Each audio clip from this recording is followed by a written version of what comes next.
ये लड़की नेत्रा से मिली एक शूट पर और फिर नेत्रा को काम दिया आरवी पर झूठा इल्जाम लगाने का काम, झूठा मॉलेस्टेशन का केस करने का काम। और प्लान ये था कि आरवी जब उस किनारे पे खड़ा होगा ना, जब बात इसके कैरेक्टर पर और इसकी लाइफ पर आएगी, तब ये आरवी को बचाएगी, नेत्रा को कहेगी रास्ते से हटने के लिए और आप सबकी आंखों के सामने लड़की महान बनेगी। इनफ! कुछ भी बोले जा रही हो, ऐसे तो मैं भी बोल सकती हूँ कि तुम नेत्रा को आरवी की लाइफ में लेकर आई। तुम नेत्रा को लेकर आई क्योंकि तुम इस घर में सबको सबक सिखाना चाहती थी, क्योंकि तुम्हें दिक्कत थी जिस तरीके से सब तुम्हारे साथ बिहेव करते थे, तुम खुश नहीं थी। ये सब क्या हो रहा है? विश्वास ही नहीं हो रहा है जो देखने के लिए मिल रहा है।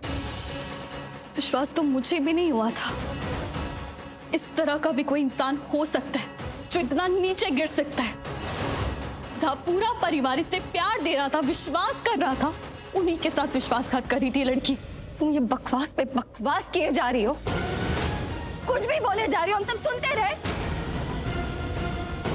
मैंने ऐसा कुछ नहीं किया, झूठ बोल रही हो तुम, और इतना बड़ा इल्जाम ना तुम मुझ पर नहीं लगा सकती, समझी? सही कह रही हो तुम, सिर्फ शब्दों के इस्तेमाल से मैं इतना बड़ा इल्जाम तो नहीं लगाऊंगी मोनिशा। शब्दों का क्या है, शब्द तो धोखा भी दे सकते हैं ना। और मोनिशा, अगर मुझे तुम पर ऐसा इल्जाम लगाना होता ना तो मैं कब से लगा चुकी होती।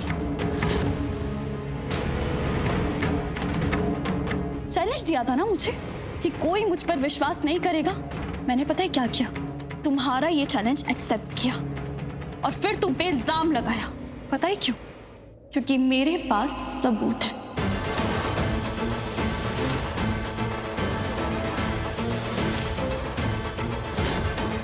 सबूत है मेरे पास तुम्हारे खिलाफ। कैसा सबूत?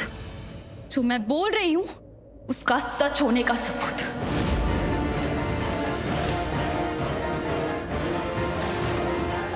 अब ये सच सबको पता चलेगा, क्योंकि अब मैं कुछ नहीं बोलूंगी, सब देखेंगे और सबको तुम्हारा सच पता चलेगा।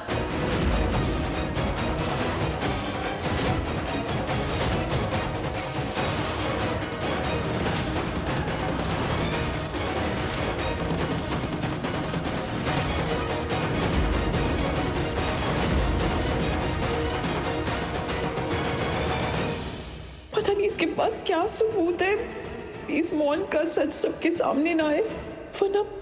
युग, इस फोन में जो लास्ट वीडियो है उसे प्ले करो टीवी पे, अभी के अभी।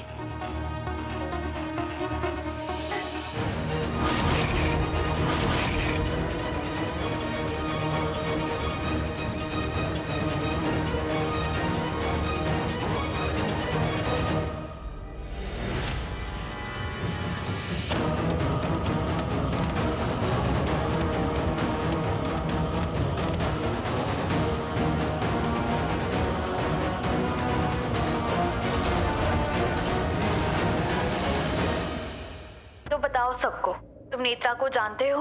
हाँ। कैसे? बहुत टाइम पहले की बात है। दरअसल मैंने एक न्यूज़ देखी थी, न्यूज़ के अंदर क्या नाम है वो, हरमन जी, आरवी के पापा, उनको पुलिस ने अरेस्ट किया था। वो किसी को रिश्वत देने की कोशिश कर रहे थे। और रिश्वत किसे देने की कोशिश कर रहे थे? नेत्रा को। और नेत्रा जब पैसे लेने जाती है उससे पहले मैं नेत्रा से मिलता हूँ, और जितने पैसे ये लोग उसको ऑफर कर रहे थे उससे कई ज्यादा मैंने उसको ऑफर किए थे। जाहिर सी बात है उसको पैसों की जरूरत थी, तो पैसे देखकर वो चुप हो गई। मैंने उसको बोला कि तुम्हें मेरे लिए काम करना होगा, तो इतने सारे पैसे देखकर वो मुझे मना नहीं कर पाए। और एक बात मुझे पहले से पता चल चुकी थी कि ये जो नेत्रा है उसका आरवी के साथ या आरवी के परिवार के साथ कोई लेना देना नहीं है।